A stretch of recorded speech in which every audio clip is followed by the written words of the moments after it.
sebagai salah satu cara untuk memutus mata rantai penyebaran virus COVID-19, yakni dengan menggunakan masker bila bepergian. Namun masih terlihat masyarakat kerap mengabaikan salah satu anjuran pemerintah ini.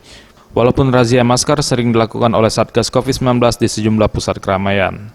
Kapolda Sumatera Selatan, Irjen Pol Eko Indraheri mengatakan, pihaknya tak henti-hentinya menghimbau agar masyarakat selalu menggunakan masker serta mentaati protokol kesehatan.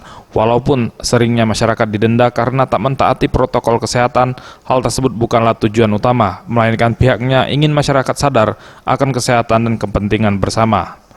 Ia pun menambahkan peran dari seluruh komponen dari berbagai stakeholder sangat dibutuhkan.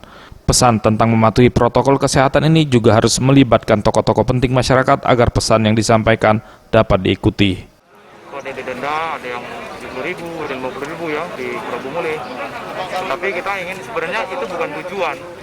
Tujuan utamanya adalah masyarakat ini sadar bahwa ini kepentingan mereka bersama. Kalau masyarakat sudah sadar, saya kira aparat tinggal hanya untuk mengingatkan lah. Tapi kalau tidak masih ada yang belum sadar, ya terpaksa kita melakukan tindakan-tindakan yang membuat mereka ingat bahwa ini kepentingan bersama. Tim Liputan Sriwijaya TV.